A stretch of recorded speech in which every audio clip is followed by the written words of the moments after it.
así que ahora está viendo la pantalla ahí que dice finanzas conductuales, ¿sí? Sí. Ya, estupendo. Muchas gracias. Entonces, primero vamos a hacer una definición de finanzas, que yo creo que hasta el minuto a lo mejor no sé si lo tiene claro. Ya llevo un año estudiando finanzas y posiblemente nadie le ha dado una definición. Las finanzas, para que usted sepa, son una rama de la microeconomía financiera. ¿Ok? Y la microeconomía financiera se ocupa de estudiar cómo toman decisiones agentes económicos. Por lo tanto, las finanzas que usted está estudiando en este máster se ocupan de eso, de cómo se asignan a través del tiempo recursos financieros. Y esa es la pregunta más importante que nos hacemos. Ahora, ¿quiénes son los agentes económicos que están aquí? ¿Quiénes son los individuos que toman decisiones? Principalmente las empresas, las personas naturales, así como nosotros, el gobierno, ¿ok? Y cuando digo gobierno, pensemos en el Estado, más que para no asociarlo al gobierno de turno que puede haber en alguna ocasión. El Banco Central y el mercado de capitales, ¿ya? Entonces, para que tenga una idea, cuando hablamos de empresas, hablamos de un curso de finanzas corporativas. Entonces, el área de la microeconomía financiera que se ocupa de estudiar cómo toman decisiones las empresas se llama finanzas corporativas, ¿ya? El área que se ocupa de estudiar cómo toman decisiones financieras los gobiernos, macroeconomía, específicamente política fiscal. El área que se ocupa de estudiar en economía financiera cómo toman decisiones los bancos centrales, política monetaria, ¿ok? Macroeconomía también.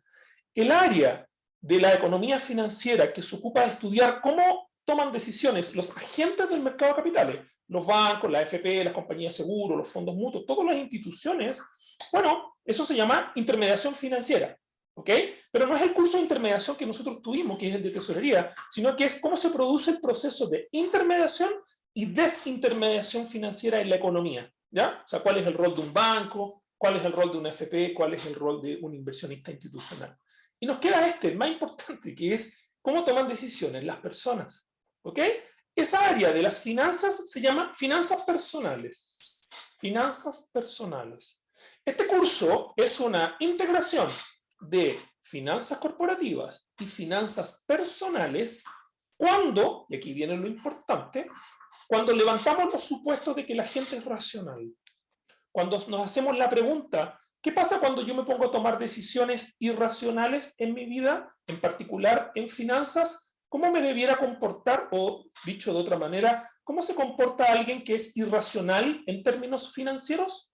Bueno, cuando nos hacemos esa pregunta, caemos en finanzas conductuales. ¿Ya? ¿Está claro?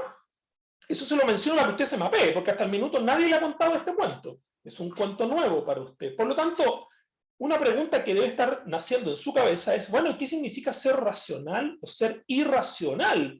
Porque eso pareciera ser de que lo hemos visto y lo hemos hablado mucho a lo largo de este máster y nadie lo definió. Incluso ayer el ministro de Hacienda, don Mario Marcel, cuando le preguntaban por qué él asumía que si la gente hacía los retiros libres, el quinto retiro no se iba a gastar la plata en consumo, sino que le iba a usar para pagar deudas, él dio una respuesta, que no sé si alguno de ustedes lo escuchó, dijo porque eso no es racional, dijo él.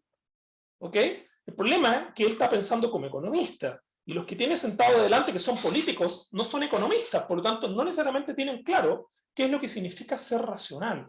Yo voy a dar una definición de racionalidad respecto, hace un rato más, para que usted tenga el punto de referencia súper claro. ¿Ya? Entonces, si tuviéramos que circunscribir el rol de las finanzas y cómo se sitúa en un mapa conceptual, este es el mapa conceptual que a mí más me gusta, porque básicamente hace la intersección de todas las finanzas con la economía. Por ejemplo, aquí arriba tenemos al gobierno y al Banco Central haciéndose cargo de la macroeconomía, y ahí tenemos la política fiscal, la monetaria y la cambiaria. Pero ellos interactúan a través de los flujos de capital, ¿ok? ¿Sí? ¿Cuál es lo que es el flujo de capital? Al final de cuentas, en macroeconomía es el M1, M2 y M3, ¿ok? La masa monetaria que gira en la economía, interactuando con personas, con el mercado financiero y con las empresas. Entonces, esta rama que está aquí a la derecha, empresas, finanzas corporativas. ¿Qué se estudia ahí? Decisiones de inversión, financiamiento, reparto y gestión de riesgo, o risk management. Al lado izquierdo, personas, finanzas personales, cuánto ahorro, cuánto invierto. ¿Y cómo toman decisiones los agentes del mercado de capitales? Bueno, Aquí están todos los roles que ellos tienen. Y en este mundo racional, así como la mirada del señor ministro de Hacienda, expresidente del Banco Central, don Mario Marcel, ayer, ¿cuál cree usted que es el rol de las finanzas? ¿Para qué existen las finanzas? ¿Cuál es la ayuda fundamental que nos dan? Y ahí hay un tema que es bien profundo, porque cuando uno dice cuál es el rol de las finanzas, ¿son importantes las finanzas? Pareciera ser de que sí lo son. Hasta el minuto, usted ha visto solamente un rol de las finanzas. ¿Y qué es este? Lo voy a escribir. El rol de la evaluación de activos. Entonces, para que usted se acuerde de su primer año, usted tuvo un curso de valoración de instrumentos de intermediación financiera. Entonces le enseñé cómo se valorizaban los títulos chilenos. Después tuvo un curso de renta fija, cómo se valorizan los títulos chilenos. Después tuvo un curso de valoración accionaria, cómo se valorizan las acciones.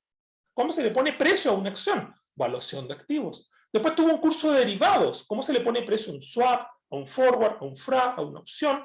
Valoración de activos. Ese es el rol fundamental que tienen las finanzas en este mundo económico, en este mundo racional. Sin embargo, hay otros roles que son tan o más importantes que los anteriores.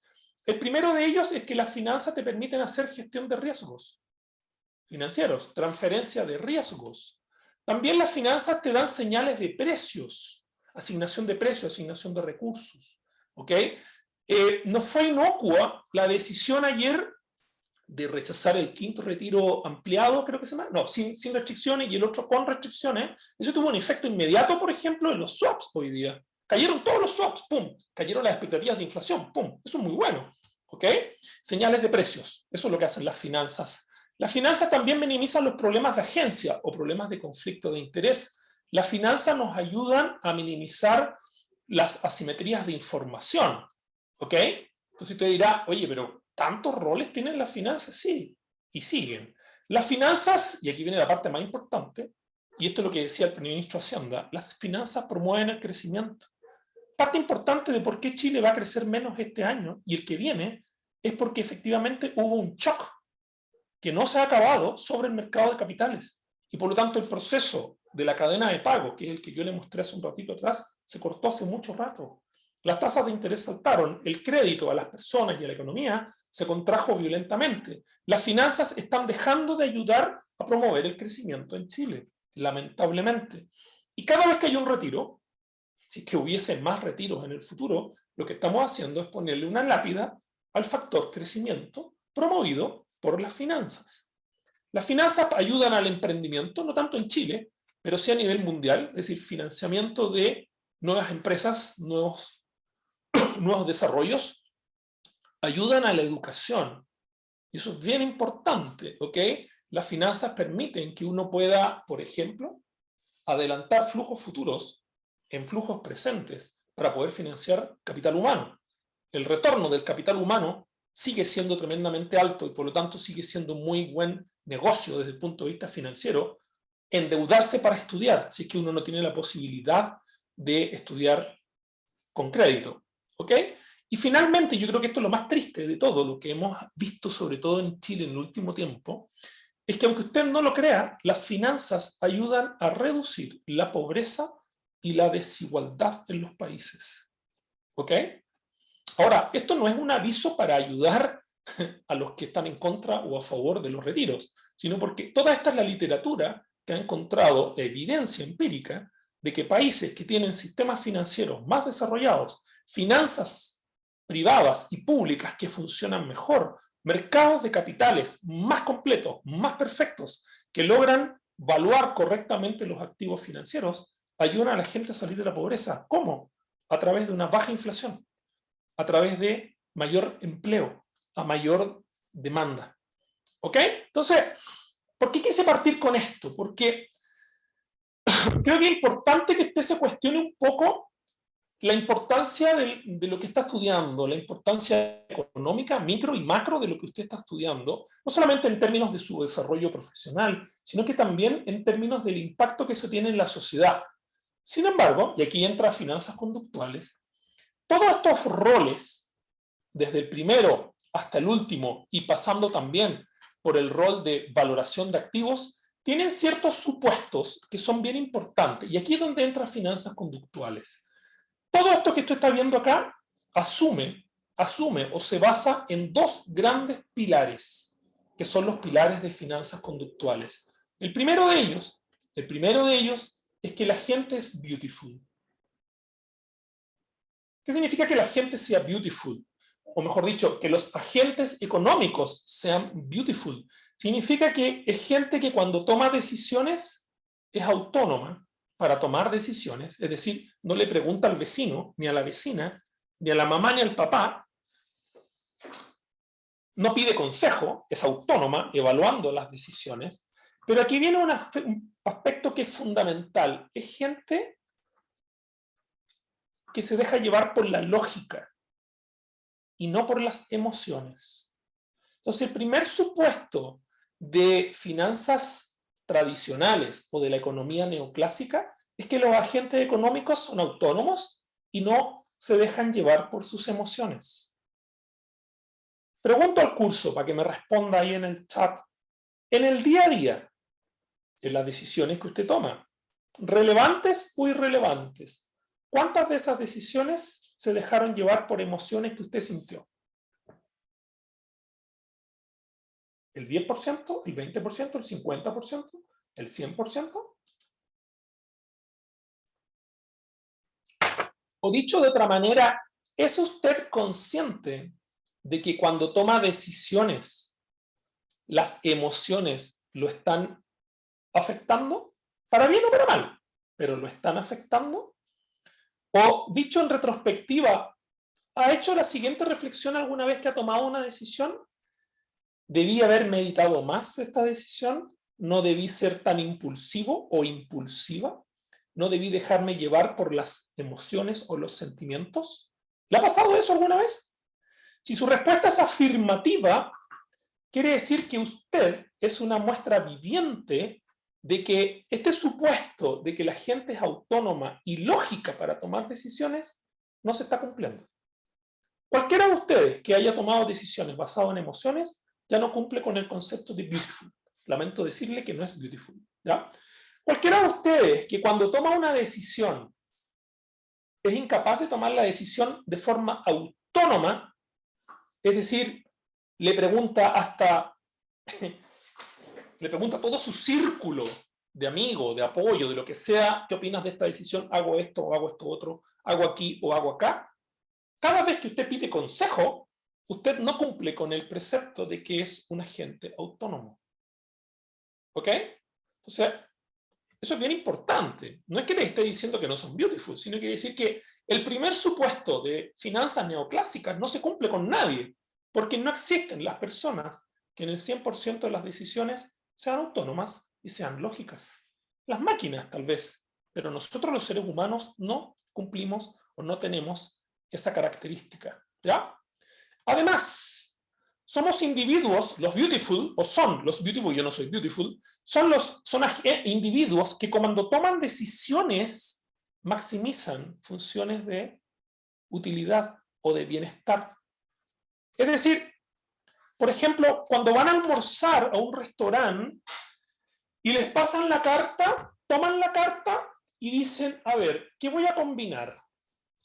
¿Cuál de estas combinaciones de entrada, plato de fondo, postre, vino, cerveza, agua, no sé, es la que maximiza mi bienestar actual y mi bienestar futuro? ¿Ok? O cuando, por ejemplo, van a hacer una compra en el supermercado, revisan todos los precios y por lo tanto construyen una función de optimización y compran aquellos productos de tal forma que minimizan su gasto mensual o su gasto a través del tiempo en los productos que están comprando. Y por lo tanto, cuando llegan a la caja y escuchan una oferta así tipo Jumbo, onda la oferta del fin de semana con la musiquita esa, que dice Jumbo le da más y lleve no sé cuántas cajas de vino gratis y no sé qué, no van a comprar porque ya tienen una compra hecha y no se dejan llevar por tentaciones. Pregunta nuevamente para que me responda ahí en el chat. ¿Cuántos de ustedes se dejan llevar por tentaciones cuando toman decisiones? ¿O ninguno se deja llevar por tentaciones? Estoy hablando de consumo. ¿Mm?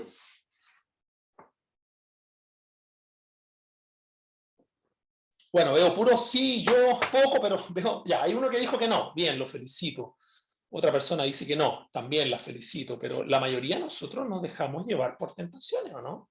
¿Cuántos de nosotros, por ejemplo, no sé, va a ir a comer y dice, mira, voy a comer livianito porque resulta que esta semana no he hecho mucho ejercicio, entonces voy a comer una ensalada de no sé qué, con no sé cuánto. Y cuando llega ahí y ve que su vecino pidió un plato de lasaña, usted va y pide uno igual, ¿o no? Ya bueno, eso claramente eso es lo que te quiere decir. Entonces, es que claramente no estás maximizando tus funciones de utilidad. ¿Ya?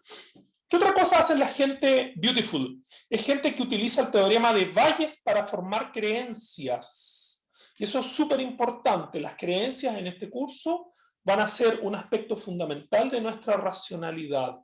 ¿Qué quiere decir que usamos el teorema de Bayes? Algo que debiste haber estudiado en estadística cuando eras alumno.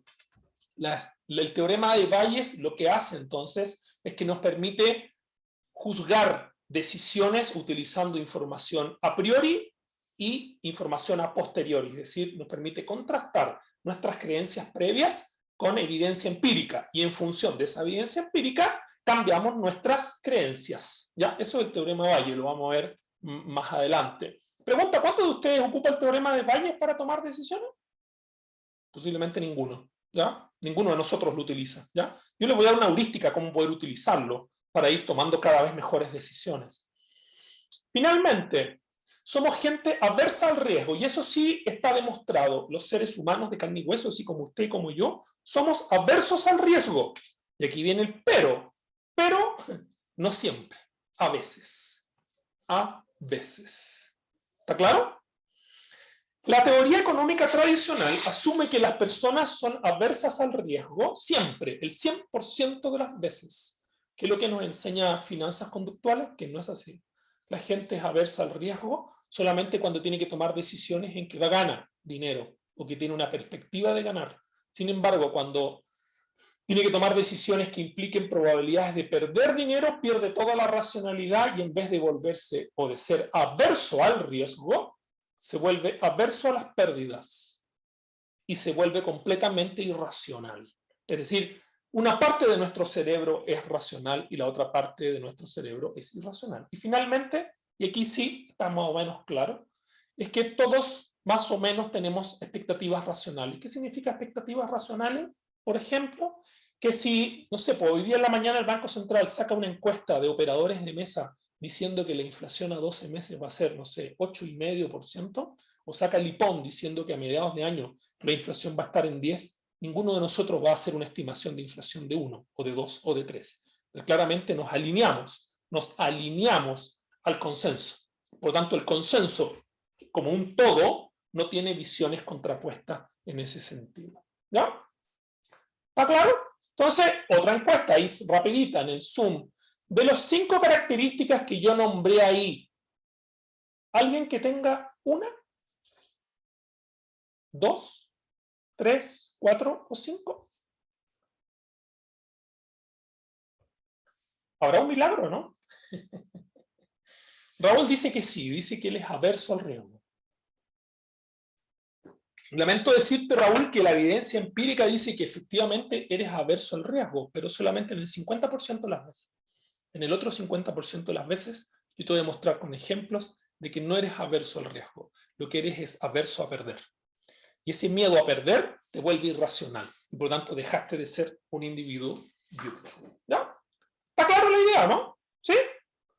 Si alguno de nosotros fuese autónomo y lógico, maximiza funciones de utilidad, basa sus creencias en el teorema de Bayes, es averso al riesgo el 100% de las veces y posee expectativas racionales, en otras palabras, lo que vamos a estar diciendo es que sería un Superman o un Superwoman. ¿Quién tiene esa característica? Nadie.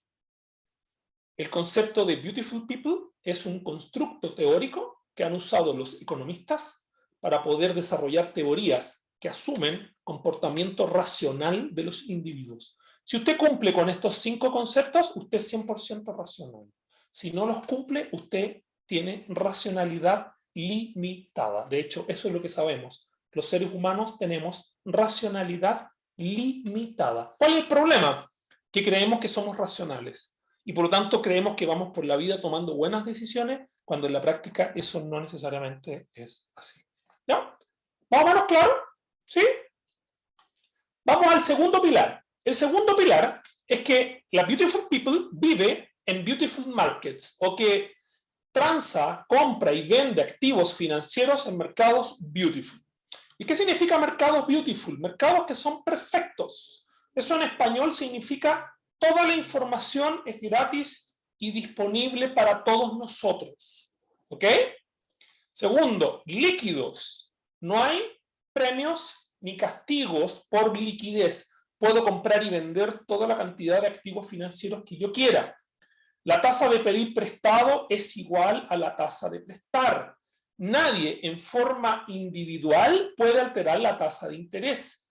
Y esto sí que es súper poco creíble, no hay costos de transacción, o sea, no hay comisiones, no hay impuestos, no hay que pagar impuesto a la renta. O sea, si me gané 50 palos transando cualquier cosa, no pago impuestos. No hay comisiones, no hay cesión de derechos, no hay absolutamente nada. Eso es un mundo, entonces, perfecto. Competitivo. ¿Qué quiere decir? Que los mercados son competitivos, que nadie puede fijar precios. ¿Ya? En ese sentido, los mercados financieros se parecen mucho a mercados competitivos. Pero cuidado, por ejemplo, años atrás se descubrió que el precio de la LIBOR, la tasa LIBOR, no era competitivo, estaba manipulado, ¿se acuerdan? Y por eso nació la tasa SOFR, que ahí está tratando de agarrar vuelo. Y finalmente los mercados de capitales son completos. ¿Qué significa que sean completos? Significa que yo puedo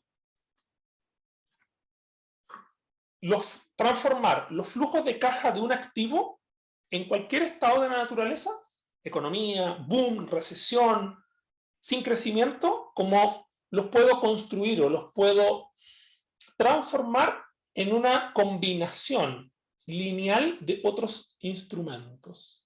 Para ponerlo en ejemplo bien sencillo. Imagínense que yo quisiera replicar los flujos de caja del dólar sin tener que comprar dólares. ¿Qué puedo hacer? Comprar un forward. Un forward es una réplica par y paso de los flujos de caja que me genera la compra de un dólar. Si yo quisiera replicar los flujos de, por ejemplo, otro activo financiero, siempre tengo la posibilidad de, mezclando activos financieros subyacentes y activos derivados, de replicar otro activo. ¿Dónde no se cumple que los mercados son completos? Por ejemplo, en las casas. Si yo quisiera replicar o yo quisiera hacer un hedge de que mi casa puede caer de precio, o si yo no tengo casa y arriendo y quiero cubrirme de una alza violenta de los precios de las casas que me dejen sin la posibilidad de ser propietario, no tienes cómo cubrirte en Chile. No hay forma de cubrirte. No existe un forward de casas, no hay un swap de casas, no hay una opción de casas, no hay nada. Perdiste como en la guerra. Eso es porque el mercado no es completo. Eso no ocurre en tasas de interés. Eso no ocurre en dólares. Eso no ocurre en algunas acciones. ¿Ya? Eso significa que el mercado sea completo, la completitud de un mercado financiero. ¿Sí? Entonces, ¿qué pasa en este mundo ideal? Porque esto es como el matrimonio, ¿no? Porque en el matrimonio, en la luna de miel, todo es perfecto, ¿no? ¿Se ha fijado?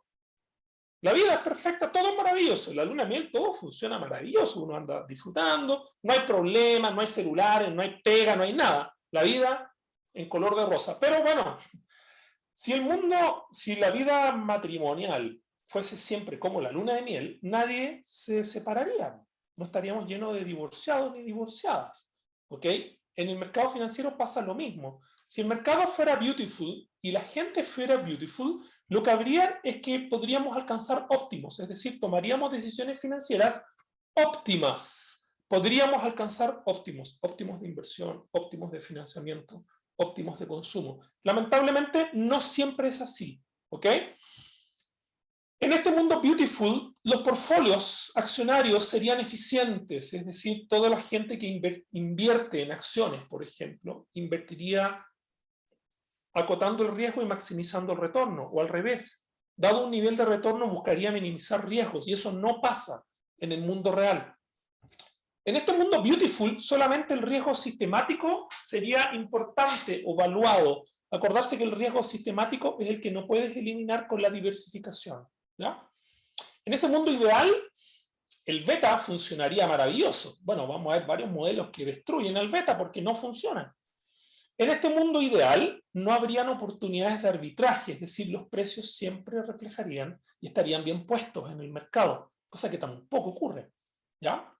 En este mundo ideal también, los factores institucionales no cuentan. ¿Qué son los factores institucionales? Por ejemplo, la existencia de servicio impuesto interno. No habría servicio impuesto interno, ¿para qué? Pues no necesitábamos. No habrían instituciones reguladoras, no existiría la CMF, habría autorregulación, porque la gente es racional.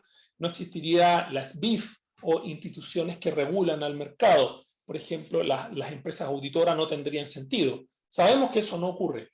Pero aquí viene la mentira más grande. Y cuando digo mentira, hago el punto, por si acaso, ¿eh? Esto es lo que la gente cree que ocurre y la verdad es que no ocurre. Y por eso digo que es una mentira, y lo estoy subrayando. En este mundo beautiful, los precios de mercado igualan al valor económico de los activos. Fíjese en esa afirmación que es tan básica. En el curso que yo le hice de tesorería y en el de renta fija, nunca nos cuestionamos eso. Siempre dijimos que el precio de un activo era igual al valor presente de los flujos futuros. Y nunca cuestionamos que eso no iba a pasar, porque estábamos en el mundo beautiful, en mercados beautiful. Sin embargo, miren lo que yo le estoy diciendo ahora, un par de semanas después o meses después de su curso. Para que eso ocurra, que los precios igualan al valor económico de los activos, tiene que cumplirse todo lo anterior, que estemos en mercados beautiful con agentes que son beautiful. Y por eso digo que es la mentira más grande, esa afirmación que está ahí. ¿Por qué es una mentira? Porque toda la literatura que le voy a mostrar nos dice que no siempre los precios son correctos. Mira lo que estamos diciendo, los precios de mercado están mal puestos. Los precios son incorrectos muchas veces. Y por lo tanto, si tú utilizas como input o como insumo los precios de mercado para tomar decisiones, puedes estar cometiendo un error brutal. Mira el mensaje de fondo que te estoy dando en esta primera media hora de clases. ¿Por qué te lo digo? Porque hay estrategias de inversión que utilizan precios. ¿Quién me puede nombrar una estrategia de inversión que utilice precios para tomar decisiones?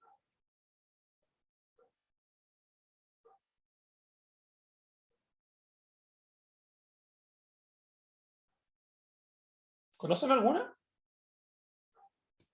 No activos, estrategias.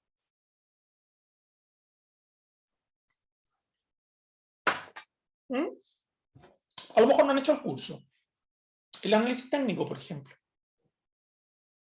El análisis técnico busca patrones en series de tiempo basado en precios pasados para intentar anticipar posibles cambios futuros. Cualquiera de ustedes que mire un gráfico de análisis técnico jura de guata, perdónenme la expresión poco académica, jura a pie juntillas, si quiere como sea, o de rodillas, de que ese precio que está mirando en el gráfico de Bloomberg está bien puesto. Eso es mentira. No siempre es así.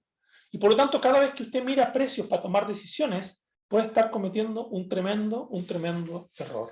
¿Ya? ¿Sí? ¿Está claro?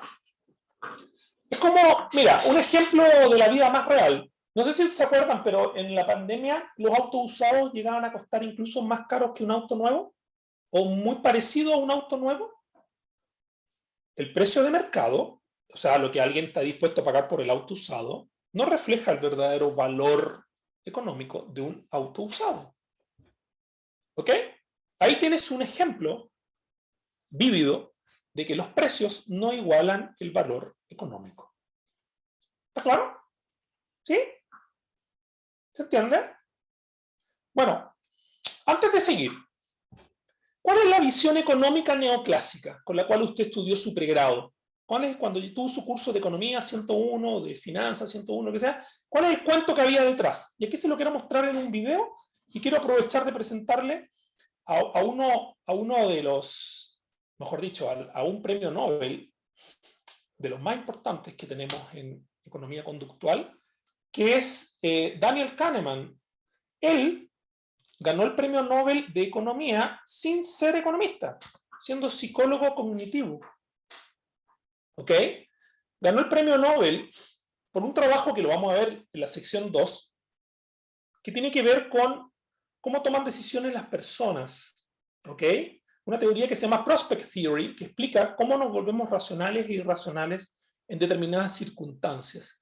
Y este señor, que es psicólogo cognitivo, con lo que él descubrió, junto con un coautor, Amos Tversky, que lamentablemente no alcanzó a recibir el premio Nobel porque murió de cáncer antes, transformaron las finanzas y dieron origen a lo que hoy día conocemos como economía conductual.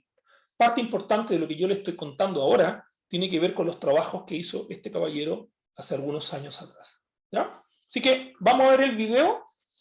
Debiera estar en inglés, o sea, está en inglés, pero debiera estar con traducción. ¿Ya? Si no, le voy a poner traducción, si no, le voy a poner subtítulos en inglés. ¿Ya? Así que están, pero debiera estar. Dígame si es que no se escucha, por favor.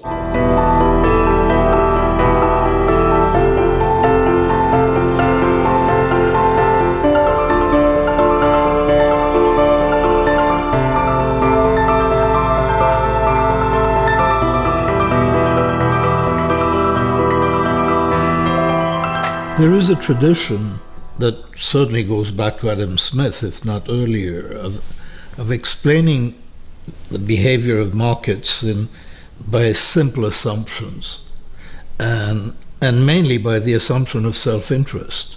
So the great insight of Adam Smith, in The Wealth of Nations, was that you don't have to postulate any agent or any planning or any central planning, but the equilibrium that we see in the economy is produced by people who are self-interested, who are acting in their self-interest. Now, when you have that basic idea, which is completely basic to economics,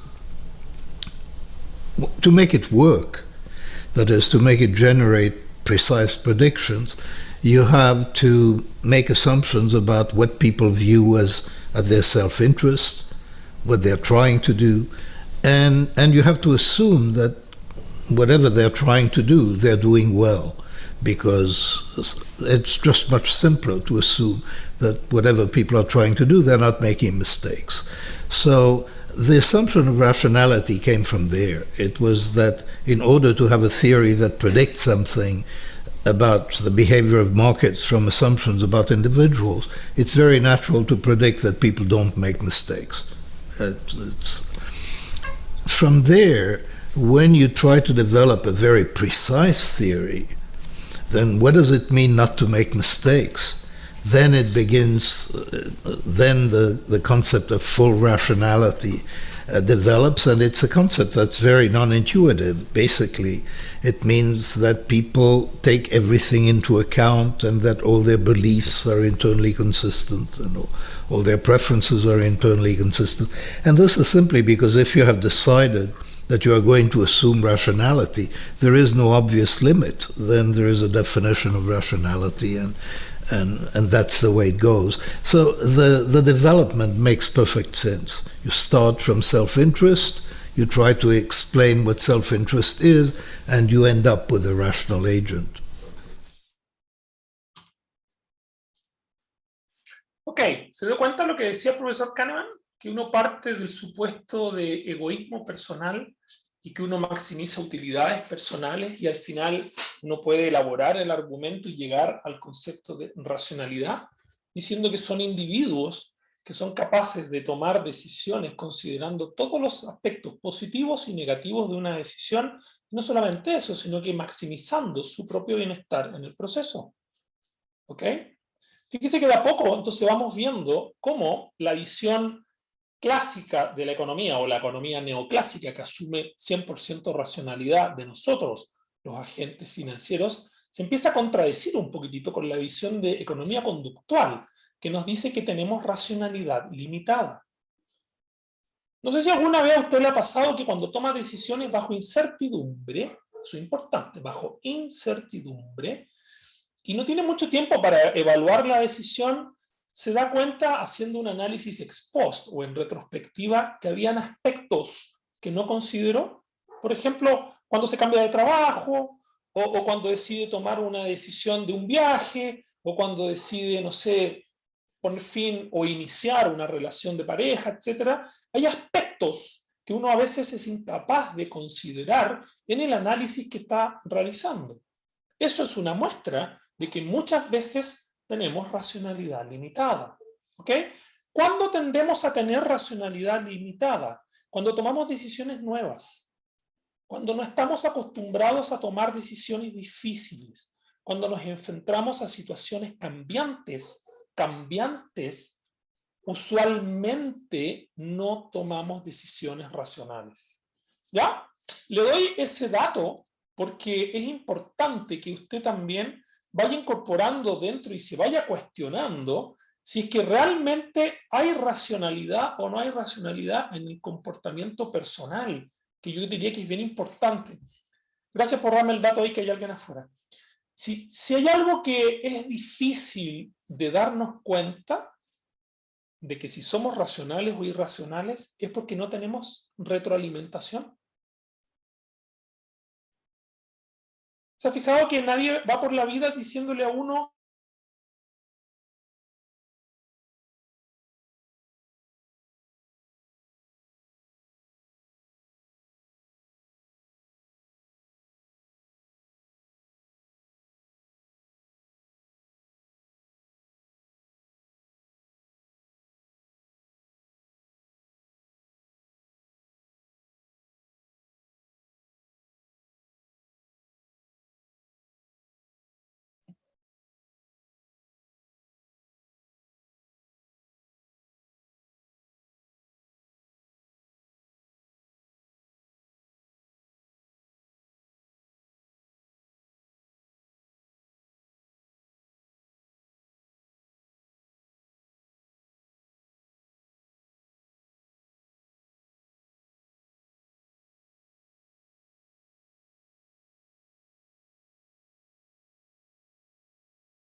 ya, ahí volví, parece que se me fue internet completamente. Me tuve que conectar desde el celular, así que les pido disculpas. No sé si fue aquí en mi casa o en el sector, no tengo idea. Así que, bueno, son cosas que ocurren. Estábamos hablando de el problema de no tener feedback. Bueno, ahí sí, ahí volví y ahora vuelvo a grabar. Ah, pues está grabando, parece, ¿no? Sí, está grabando. Perfecto. Estábamos en eso, el problema de no tener feedback. Y es que muchas veces, cuando tomamos decisiones, nos dejamos llevar por el resto, por lo que el resto está haciendo. Y cuando nos dejamos llevar por lo que el resto está haciendo, perdemos puntos de referencia, perdemos puntos de comparación, ¿ya? Entonces, ¿qué es lo que ocurre en la realidad? ¿Cree usted que los mercados siempre se comportan de forma racional o creen que a veces los mercados se vuelven irracionales? ¿Qué me dirían ahí en el chat? O si quieren hablar por micrófono no hay ningún problema. Pero ¿cuál es su visión hasta el minuto? ¿Cree usted que los mercados son racionales? Cuando hablamos de los mercados, no a nivel de personas, sino que a nivel agregado. ¿O usted cree que a veces sí y a veces no? Doy la palabra, por favor.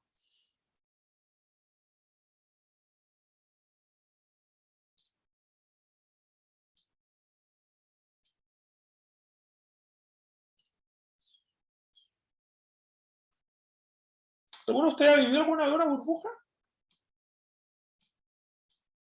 ¿Ha experimentado una burbuja? ¿Sabe que hay burbujas? Esa es otra pregunta también importante, que no siempre somos conscientes. ¿Ok? ¿Por qué le hago esta pregunta? Porque uno tiende a pensar de que el mercado financiero siempre es racional. Y la verdad, que vamos a ver un video que nos demuestra de que esto no siempre es así. Por lo tanto, lo que les voy a mostrar no es para que se depriman por si acaso, sino porque tomen en consideración lo siguiente. Si los mercados fuesen 100% racionales en todo instante, no podríamos o no observaríamos burbujas financieras, como alguien mencionó ahí. Las burbujas que ocurren cada cierto tiempo en los mercados de capital son una muestra de que los mercados se vuelven irracionales. Ahora, no necesariamente cuando un mercado se vuelve irracional quiere decir que hay burbujas, eso también lo quiero dejar en claro, sino que las burbujas son una muestra de que hay fallas de mercado y por lo tanto lo que observamos ya no es racional. ¿Ok? Entonces, vamos a ver un video que muestra muy bien lo que estoy diciendo. Y mientras ve el video, me gustaría y me encantaría que, por favor, el autor ahí del video hace una pregunta bien importante. Dice, la lección no aprendida. ¿Qué es lo que la gente no aprendió? ¿Qué es lo que no hemos aprendido de las burbujas? Veo ahora en este minuto. Lo voy a mover para que usted lo pueda ver.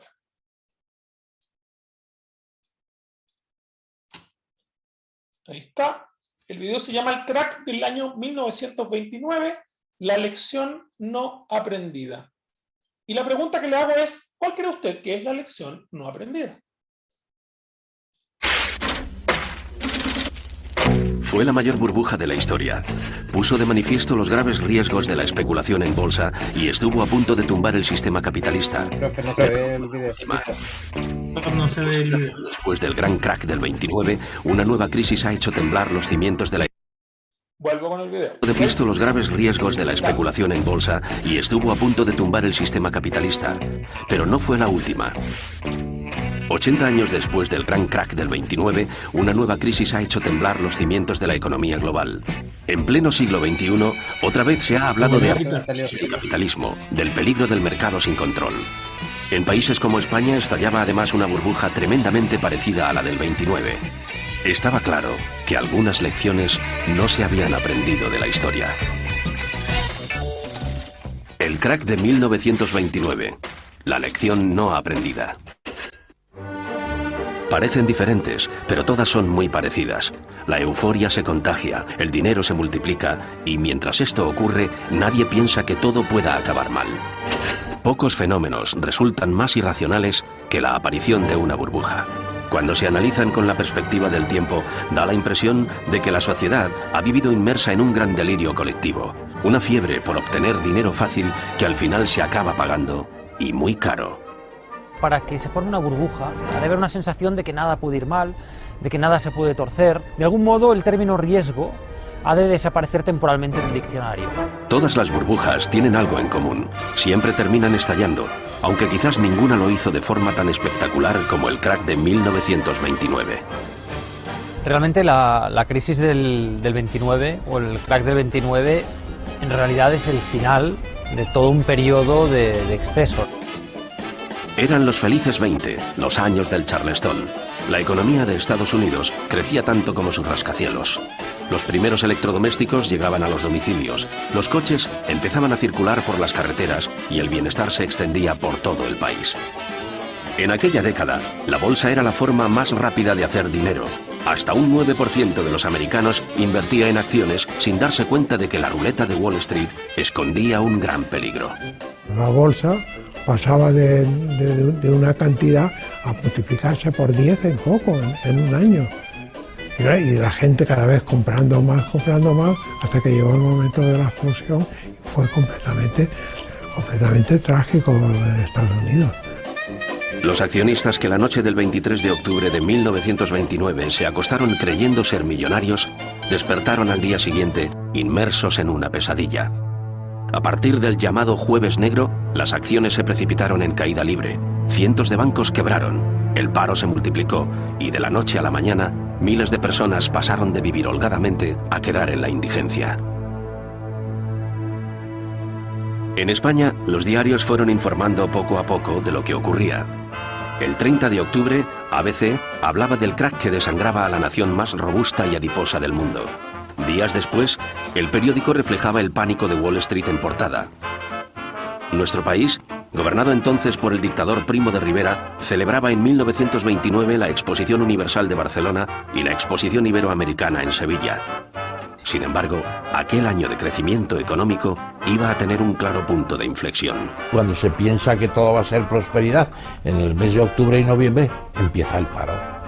En España, porque las expectativas de exportación han caído, porque la peseta se está hundiendo, etcétera, etcétera. En enero de 1930, Primo de Rivera presentaba su dimisión al rey. En otros países europeos, el impacto de la crisis sería aún mayor. Inglaterra llegaría a los 4 millones de parados y Alemania, que dependía totalmente del crédito americano, vivió el caso más dramático. Cuando se corta el crédito por los Estados Unidos, pues resulta que Alemania está en la ruina. Y el resultado es pues que hay un gran volumen de paro y Hitler llega al poder. En Italia se consolida Mussolini. El gran crack del 29 fue la mayor burbuja bursátil de todos los tiempos, pero no era la primera vez que algo así ocurría. Ya en el siglo XVIII, el mismísimo Isaac Newton se arruinó en la llamada crisis de los mares del sur. Como él, miles de ingleses invirtieron en una compañía que tenía la exclusiva del comercio con las colonias españolas de América. El valor de las acciones llegó a multiplicarse por 10 para luego caer en picado. El científico diría: puedo predecir el movimiento de los cuerpos celestes, pero no la locura de las gentes. Pero sin duda, la más sorprendente burbuja de la historia ocurrió en Holanda en el siglo XVII. Allí el delirio especulativo alcanzó su máxima expresión cuando cientos de personas llegaron a cambiar todas sus pertenencias por un tulipán. Los tulipanes se pusieron muy de moda en Holanda, sobre todo los adquirían los aristócratas, los nobles, y bueno, empezaron a subir los precios. Pensemos que se llegó a pagar a precios de hoy una burrada, prácticamente pues casi pues 50.000 euros por lo que podría ser a precio de hoy un tulipán, solo por un tulipán. Es interesante también ver que todo esto se produce a espaldas del mercado real, es decir, todos los intermediarios se pasaban bulbos de unos a otros cada vez a precios mayores, solo basándose en que el precio del bulbo subía y por tanto iba a poder revenderlo, pero los bulbos no habían florecido todavía y nadie estaba comprando tulipanes en el mercado de flores a aquel precio. Por supuesto, nadie compraría los tulipanes a ese precio y aquella rocambolesca burbuja se llevaría por delante el dinero y las propiedades de miles de personas. El crack del 29 tenía precedentes y, por desgracia, no iba a ser la última vez que una burbuja estallara.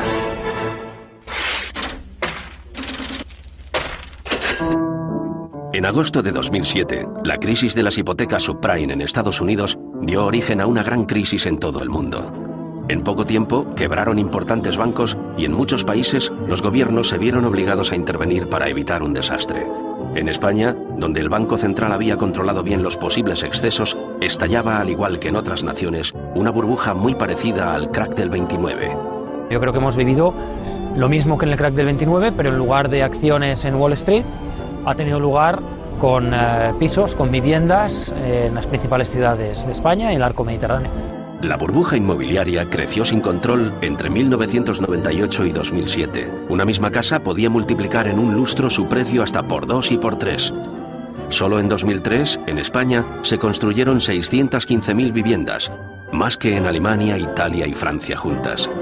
Como en Estados Unidos, antes del crack del 29, se vivía en una sociedad en crecimiento donde el acceso al crédito era fácil y donde se tenía la impresión de que nada podía ir mal. En ambos momentos históricos se escuchaban frases como estas. Sí, la bolsa puede estar un poco sobrevalorada, pero no bajará de cierto nivel. Sí, el inmobiliario puede estar algo sobrevalorado, pero caramba, un piso jamás bajará de este nivel, ¿no? Entonces se da por hecho que hay un suelo mínimo, pero en cambio la cota máxima es infinita. JP Morgan lo decía, lo que sube mucho acaba bajando. Y los precios subiendo hasta que un momento dejan de subir y todo el montaje de naipes se viene abajo, el estallido de la burbuja inmobiliaria y la burbuja financiera. Eso es lo que no se aprendió. Una vez más, una burbuja había estallado. De nuevo, la historia solo nos servía para recordarnos que casi nunca aprendemos de los errores del pasado. Mientras la naturaleza humana sea la naturaleza humana, habrá más crisis. Tendemos a olvidar, a pensar que esta vez es distinto, y esta frase, esta vez es distinto, es probablemente la que más dinero ha costado a muchos países y a imperios.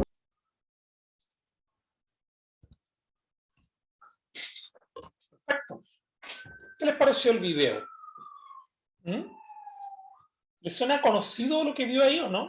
Posiblemente muchos de ustedes no se acuerdan mucho de la burbuja del 2007-2008, que ya pasó hace bastantes años. Pero para los que somos un poco más viejos que ustedes, hemos vivido varias burbujas.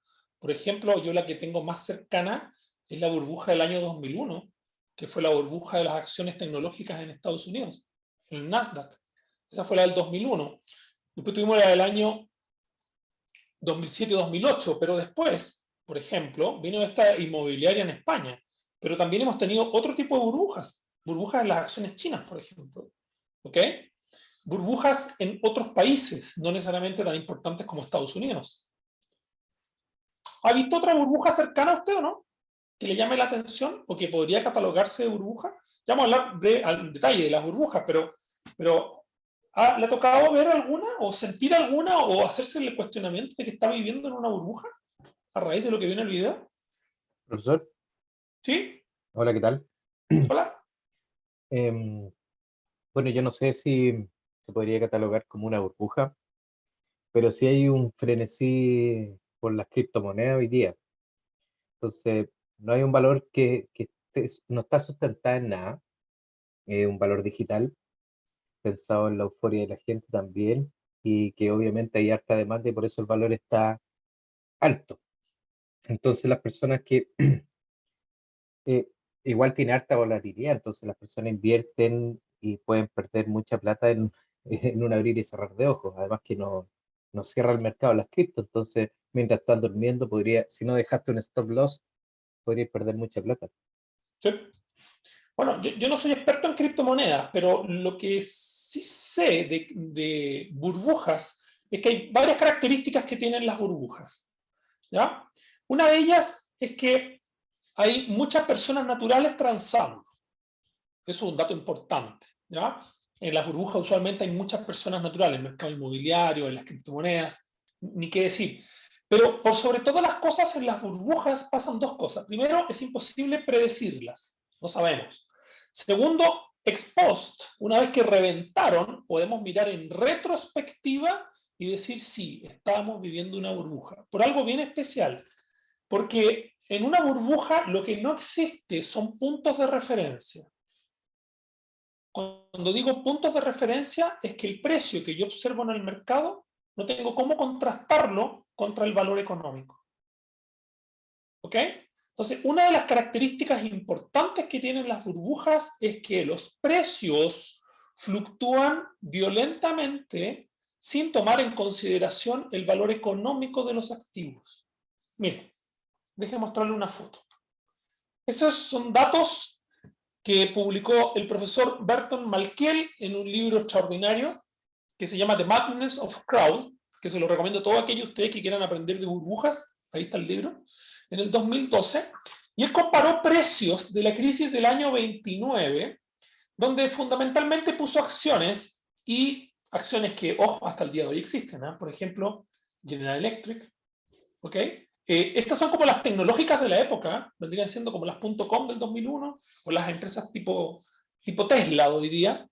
Y fíjense en algo que es bien importante, fíjense en los precios máximos que llegaron a alcanzar algunas de estas acciones, 400, 500 dólares, RCA, una tecnológica de la época, una empresa de tecnología en los años 80, ¿ok? Mucho televisor, mucha radio, equipos RCA. Fíjate en algo importante, el precio máximo que tienen ahí en septiembre del 29, acuérdense que el estallido aquí, el crack, fue en octubre del 29, y fíjate los precios donde llegaron a estar el año 32. Entonces, cuando uno mira en retrospectiva, uno dice, ¿es posible que el precio de una acción que costaba 500 dólares como precio máximo llegue a costar después 2 dólares? Una que costaba 127, 6 dólares, y así podríamos estar comparándola una a uno, esta de aquí, 396 dólares, 8 dólares, o sea, en otras palabras, ¿es posible que cambie el valor económico de un activo tan violentamente sin mediar ningún factor fundamental en la empresa? Ese es el problema. En las burbujas, la gente compra movida por emociones. Y como es movida por emociones, hay una emoción que, o son dos emociones las que dominan, que son la ambición y el miedo, que los vamos a estudiar en detalle en la segunda sesión. Pero esas emociones lo que hacen entonces es que en vez de tomar decisiones racionales, por ejemplo, contrastando el valor económico contra el valor de mercado, la gente solamente mira valores de mercado y se deja de preguntar por el valor intrínseco de lo que está pagando en un activo. Lo que estoy diciendo no es nuevo, incluso el Economist lo puso en un artículo bien interesante, dice, mira, ojo, el valor de mercado es irrelevante para el valor intrínseco. ¿Qué es lo que es el valor intrínseco? Es lo que usted estudió en todos sus cursos de valoración en este máster. Valoración de intermediación financiera, renta fija, derivados y acciones. ¿Cómo se le pone precio a las cosas? Y el supuesto que usted siempre usó en esos cursos es que el precio de mercado refleja el valor económico de los activos y por lo tanto se mueve en función del valor económico de los activos. Si el valor económico sube, sube el precio de mercado. Si el valor económico baja, baja el precio de mercado. Y par y paso, a eso se refiere. Pero fíjese lo que dice el Economist. Dice, el valor de mercado es irrelevante para el valor intrínseco. ¿Por qué? Y aquí viene el problema. Porque hay un juicio no calificado. Ya voy a decir quiénes son. Juicio no calificado, que muchas veces pretende decidir el valor de mercado. Un valor que muchas veces puede estar o puede ser en proporción inversa al valor intrínseco. ¿Quién es este juicio no calificado? Nosotros al juicio no calificado en finanzas lo vamos a llamar así.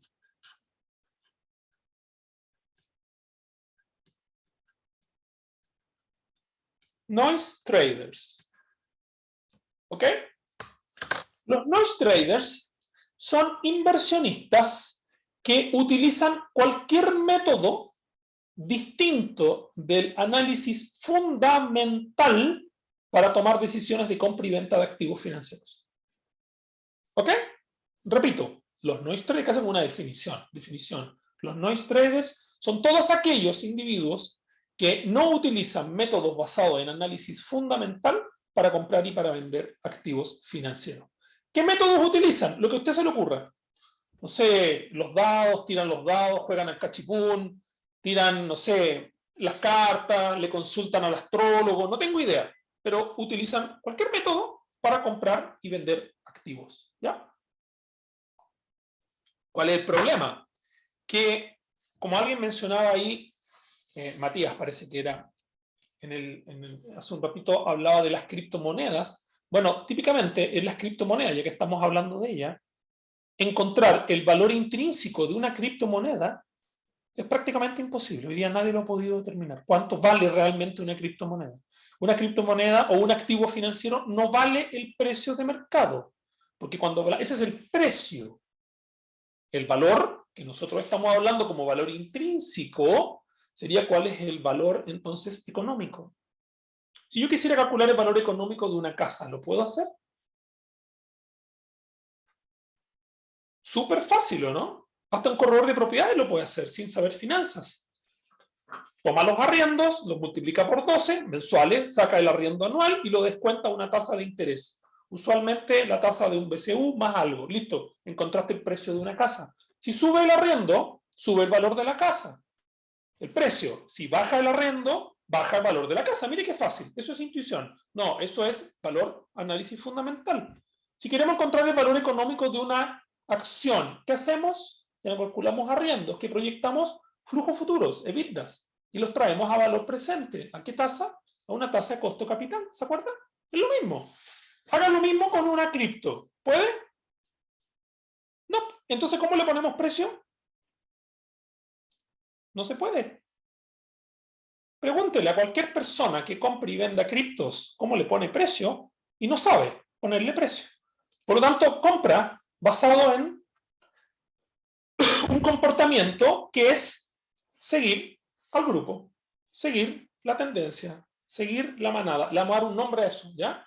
Pero en otras palabras, compra motivado por esto. Lo vamos a definir al tiro. Y el que dio esta definición es John Maynard Keynes. Ese tipo de comportamientos se llama animal spirits. ¿Ok? Que es lo opuesto al comportamiento racional. Que es cuando usted se deja llevar por emociones, cuando usted se deja llevar por sentimientos, cuando usted se deja llevar por lo que los demás están haciendo y no por un análisis racional de costo-beneficio o de bienestar, análisis de bienestar. ¿Sí? ¿Vamos? Pregunta. Yo no sé si usted invierte, pero mire, le muestro este artículo. Uno de los supuestos de racionalidad económica es que la gente es autónoma, lógica y que no comete errores. Eso es lo que decía el profesor Kahneman. Mire este artículo del 9 de febrero del 2021 del Economist. Dice, inversionistas confundidos botan millones de dólares cada vez que compran las acciones equivocadas. Acciones equivocadas. Mire lo que dice aquí y lo que muestra el Economist. Y esto es verdad, no es cuento, por si acaso, lo que estoy diciendo. Inversionistas que compraron esta acción. Clubhouse Media Group. Inversionistas que compraron Signal Advance y que compraron Zoom Technologies. Puede que no conozca ninguna, salvo la última, ¿o no? Estamos usando Zoom, ¿cierto? Pero la Zoom que estamos usando, por si acaso, se llama Zoom Video Communications. Y su código en el Nasdaq es ZM. Y ese código que aparece ahí es el código de ZTNO, Zoom Technologies, una empresa que estaba virtualmente quebrada en la bolsa antes que apareciera Zoom. Esto fue en plena pandemia, por si acaso. Inversionistas que confunden la empresa Zoom Video Communications con Zoom Technologies. ¿Son racionales? No. Están comprando y ¿cómo le ponen el precio? No saben. ¿Qué pasó con Signal Advance? Bueno, Elon Musk, que usted conoce, que ubica, tuiteó. Yo no tengo Twitter, pero tuiteó. Parece que mandó un mensaje así en el pajarito y salió con el pajarito y dijo que él usaba una red, una app llamada Signal y que él invitaba a la gente a invertir en Signal. Pero lo que no dijo él, que él compró una porción de la empresa, no compró acciones, compró una porción de la empresa. ¿Qué hicieron los inversionistas cuando escuchan a Elon Musk decir que invitarlos a comprar la compañía? Se tiraron a buscar una empresa, Signal, y encontraron Signal Advance. Nada que ver con la empresa que estaba refiriéndose Elon Musk. ¿Y qué pasó con Club Media Group? Nuevamente, inversionistas confunden una app que también Elon Musk recomienda, llamada Clubhouse, y la confunden con Club Media Group, una empresa china, y hacen subir el precio más de un 100%. Pregunta, cuando usted mira el Bloomberg o el Reuters o la página de la bolsa, ¿se le pasó por la cabeza un segundo siquiera, de que estas locuras pueden estar ocurriendo también en la bolsa de Santiago, no? Porque esto pasaron en el mercado americano, con inversionistas de carne y hueso, y no pasaron en el siglo pasado, pasaron en el 2021, ¿ok? Entonces imagínese ahora que usted, por ejemplo, hace análisis técnico sobre cualquiera de estas. ¿Qué va a hacer?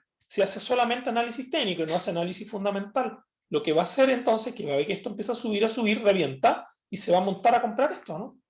Sin saber realmente cuánto valen los activos. Ese comportamiento ahora a nivel agregado, no a nivel individual, es que puede llevarte a generar una burbuja de precios. Sun Technologies, Signal Advance, Club Media House, las cripto podrían haber sido, por ejemplo, los tulipanes que hablaba el profesor ahí del video, ¿no? ¿Algunos de ustedes, no sé si vieron, se acuerdan del monto de cuánto costaban los tulipanes en la burbuja de Holanda? ¿Cuánto llegaron a costar? ¿Se acuerdan? 50.000 euros. 50 lucas en euros, o sea, 45 millones de pesos chilenos. ¿Alguno de ustedes gastaría 45 millones de pesos comprando un tulipán para regalárselo a su amado o amada? Claramente no, ¿no? Está claro, ¿cierto? ¿Por qué? Porque cualquiera de nosotros diría, oye, ¿cómo voy a gastarme 45 millones de pesos en comprar un tulipán? Entonces la pregunta es, ¿por qué hay gente que pagó 45 millones de pesos en un tulipán? ¿Por qué hay gente que paga, no sé, $60.000 por una criptomoneda, un Bitcoin? O 40.000, o el valor que tenga. Por un tema bien importante, y es porque hay gente que no está transando valor económico. ¿Qué es lo que está transando? Precios. Cada vez que usted transa precios, se está comportando igual que los holandeses en el 1700, siglo XVI, pagando 45 millones de pesos por un tulipán. Miren, otro dato importante para que comparemos burbujas. La burbuja del Nasdaq, línea verde. Ahí está. El pic de la burbuja, el reventón de la burbuja, un año antes, un año después. Fíjese, esta es la burbuja más fuerte que tenemos en las acciones, que hubo en las acciones en el 2001. Pero, por ejemplo, fíjese en los Bitcoin. Ahí están las criptomonedas que alguien preguntaba. Fíjese, por ejemplo, en los mares, en los, ¿cómo se llama? La burbuja holandesa, la Tulip Mania, ¿cómo se llaman? Se me fue el nombre. Los tulipanes, la burbuja de los mares del sur, también. Fíjese las alzas de precio. Fíjese las alzas de precio. Eso es bien importante. Precios subiendo casi exponencialmente en muy corto plazo, difícilmente se sostienen. Y lo más importante, difícilmente obedecen a valoraciones económicas. Usualmente obedecen a emociones. ¿Sí? ¿Está claro? Por lo tanto, insisto, si usted transa basado en emociones, se expone a este tipo de situaciones. Precios subiendo violentamente y después los precios se corrigen y nunca más vuelven a alcanzar los niveles previos. ¿Y cuál es el drama de esto? El drama es que esto no debiera pasar. Esto no debiera ocurrir. Porque en un mundo beautiful, con gente beautiful, estas cosas no debiéramos observarlas nunca. ¿Y qué es lo que nos enseñan las burbujas? De que la gente no aprende del pasado, no aprende de que hay individuos que no compran basado en análisis económico, compran basados en emociones. ¿Sí? ¿Está claro? Por lo tanto, la próxima vez que vaya a comprar un auto, una casa, una acción, lo que sea, pregúntese, ¿qué emoción estoy sintiendo? ¿Razón? ¿Mm? ¿Puede volver un poquito a la lámina anterior? Ahí está. Sí, ahí estaba hablando de los Bitcoin. Cuando miro el gráfico, el Bitcoin todavía no revienta. Sigue al alza. ¿Cierto? Sí. Pero, esto fue el 2021, esto fue cuando llegó a 60.000, creo. Claro, ahora si no me equivoco está como por 40.000. Claro, una cosa así. Pero igual ha subido un montón desde en el tiempo, se ve un crecimiento sostenido y por otro lado no sé si el Bitcoin corresponde a una burbuja, porque cuando uno analiza el Bitcoin, yo lo veo como una moneda súper racional, ya que a diferencia de las monedas tradicionales, es una moneda deflacionaria, porque tiene una cantidad limitada de masa monetaria a emitir y cada día va siendo más demandado. De hecho, a mi juicio, es de las monedas que debieran tomar mayor estabilidad en el tiempo, porque no dependen de bancos centrales, por ejemplo. Esa es la narrativa que vende la gente que vende bitcoins. Yo, como te digo, yo soy ignorante de esa narrativa y no me atrevo a decir si eso no es correcta. Lo que sí sé es que es súper problemático para nosotros la gente de finanzas transar, comprar o vender un activo del cual no sabemos cuál es su valor, porque en el fondo lo que tú me acabas de decir son puras narrativas. Entonces no le podemos poner un valor preciso a algo en base a narrativas. Ese es el punto. A lo mejor los bitcoins nos terminan enseñando que la lógica tradicional de finanzas tiene que adaptarse a estos nuevos tiempos o a esta nueva realidad de productos financieros. Pero eso es algo que hoy día no sabemos. Piensa qué habrá sentido un holandés cuando pagó, no sé, 45 millones de pesos por un tulipán en esa época y ve que los precios suben y bajan y que hay volatilidad y que el holandés entonces no sabe cómo ponerle precio a un tulipán. Hoy día más o menos sabemos cuánto debe costar un tulipán, sí, porque hay una teoría económica que nos enseña cuál es el costo de fabricación de un producto, cuál es su costo marginal, y por lo tanto, en función de ese costo marginal, yo fijo un precio y fijo una ganancia. ¿Te fijas, no? Pero ninguno de nosotros pagaría 45 millones por un tulipán porque sabemos que nos cuesta fabricar 45 millones un tulipán, o producirlo, mejor dicho, porque no se fabrican. La pregunta es, ¿cuesta $60.000 producir o fabricar un Bitcoin? No lo sabemos. Y como no lo sabemos, estamos en la duda de si es o no es una burbuja. No se sabe. No se sabe, hasta el minuto no sabemos. Así que yo te agradezco mucho tu comentario, pero la verdad es que aparte de ser una narrativa, no está sustentada en criterios economicistas o financieros. Si ese es el punto, ¿ya? Lo que sí sabemos es que mucha gente se deja llevar por la siguiente emoción. En los bitcoins, en las criptos, en lo que sea. Hay una emoción, que es la que voy a definir ahora, que se llama FOMO, que en inglés significa Fear of Missing Out, que es la emoción de perderse o quedarse afuera de algo. El Fear of Missing Out es el miedo a dejar de ganar. Miedo a dejar de ganar. Entonces, hay una gran cantidad de inversionistas que cuando transa basado en esta emoción. Un miedo a perderse una oportunidad de hacerse rico o hacerse rica transando activos sin preguntarse cuál es el verdadero valor del activo. No sé si me explico, ¿no? Entonces, ese es el punto.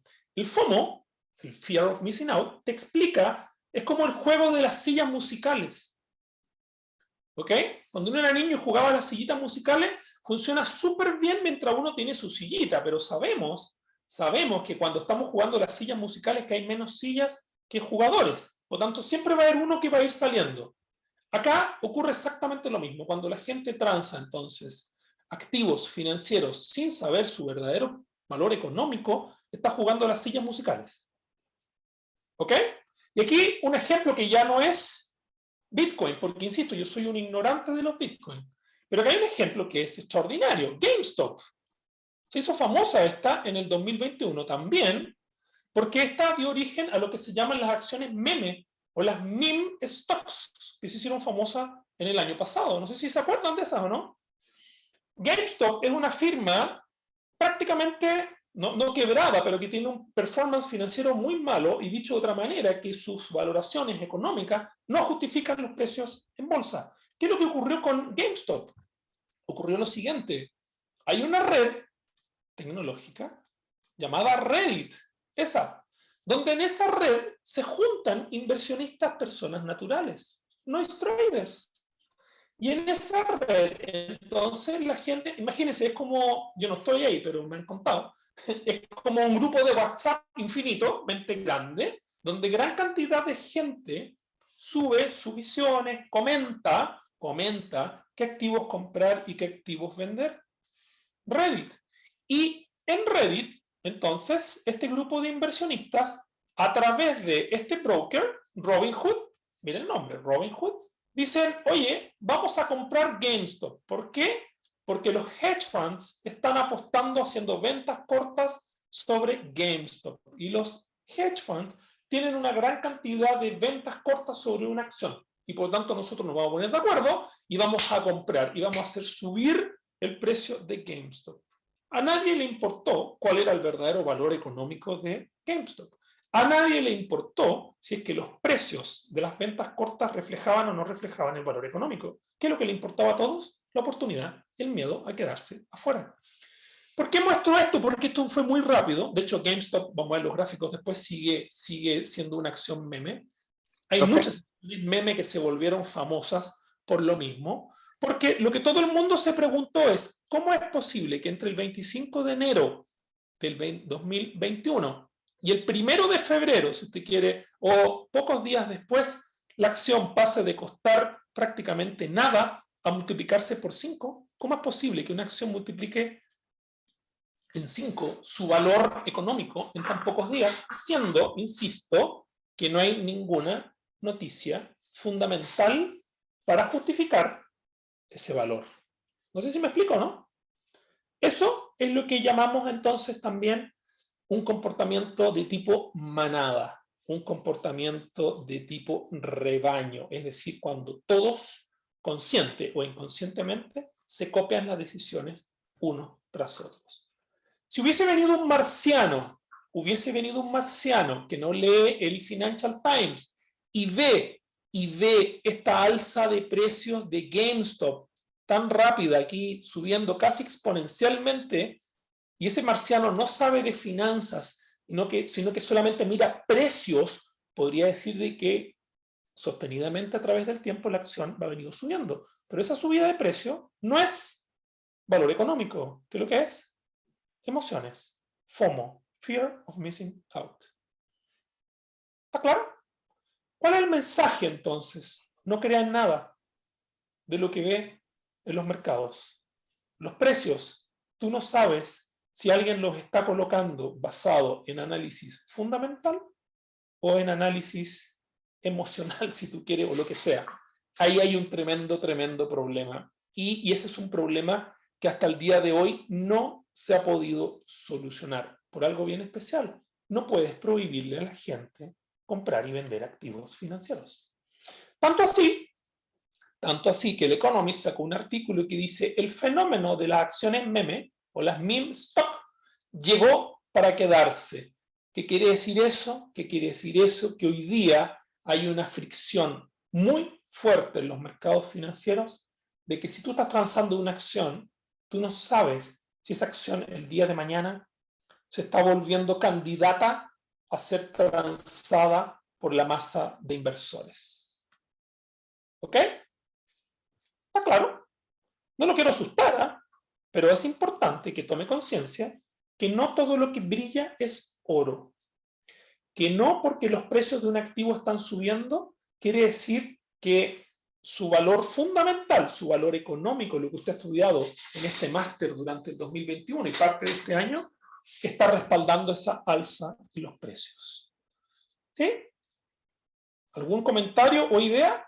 Marco, creo que tú tienes la mano levantada. Perdona, no te había visto. Dime. Ya quedé súper atrás, pero en realidad quería decirte que hay un comportamiento que se utiliza mucho en estas redes sociales, que es el pump and dump. Pump and dump. En el fondo, ¿dónde se usa, perdón? Pump and dump. En estas redes sociales, incluso en Telegram también, y en el diario financiero salió una nota sobre este comportamiento del pump and dump, que en realidad lo que buscaban, que era como una tendencia influencer que buscaba poder ganar dinero a través de la subida sistemática del precio de una acción o del precio de una criptomoneda específica. Entonces se junta una cierta cantidad de gente y les da señales de oportunidad. Entonces pompean harto esta cripto, o sea, esta acción. El pump es bombear un precio artificialmente. Ya. Hasta que llega un límite que ellos estiman conveniente vender grandes masas de monedas, de cripto, de acciones. Entonces ahí empiezan a vender fuertemente la cantidad que tenían y ahí se genera el dump, en fondo, la caída. Y ahí la gente, en fondo, pierde un montón de plata porque no sabe cuánto salir, porque casi todas estas Pero acciones, mira, la gran pero mayoría están... obvio. Mira, no sabía que existía eso, pero eso es manipulación de precios. Fíjate que acuerdo cuando hablamos de Beautiful Market, una de las características de un Beautiful Market es que nadie puede manipular los precios. Bueno, aquí estamos viendo que sí los pueden manipular. ¿Cómo? Bueno, no sé, pues si colocan a alguien que es famoso o famosilla, o no sé cómo dijiste tú que eran, un influencer. Influencer. ¿Qué es lo mismo que pasó influencer? con GameStop. ¿Qué es lo que es un influencer? Influencers son gente famosa de las redes, por ejemplo, que en el fondo tiene influencias. Puede ser de finanzas, radio, puede ser de tele, criptomonedas, puede ser sobre moda, puede ser sobre lo que sea. Entonces, el influencer es gente a recomendar estas cosas. Exacto. O sea, mayor razón para no creer. Claro, entonces, en el fondo lo que dijiste tú de GameStop, si así funcionó con Robinhood, lo que hacían era pompear la acción mediante estas redes sociales, donde buscaban muchas personas naturales que invirtieran en acciones, invertían y hacían el pump. Pero en el fondo igual se iba a caer, porque obviamente esta gente que sabía y que tenía mayor cantidad de acciones o de stocks, vendía y después eventualmente se iba a caer, pues si no tenía ningún sustento ese aumento del precio. No, puesto que la empresa también estaba quebrada. ¿Cuál es? Obvio, pero el tema es, ¿cuál es el antídoto? Súper fácil, si ya lo estamos diciendo. ¿Cuál es el antídoto contra eso? Trance basado ¿en qué? En valor económico. Eso. O valor económico, fundamental, como usted quiera llamarlo. Porque si no, y si usted no sabe el valor fundamental de algo, y viene, no sé, una actriz o un influencer, como dices tú, famoso, y te embauca para que compres, eso es un cuento. Pero a la gente le gusta escuchar cuentos, por algo bien especial, y por eso pongo la pregunta acá. ¿Sabe usted qué es lo que le gusta a la gente? Por eso digo, a la masa de inversores.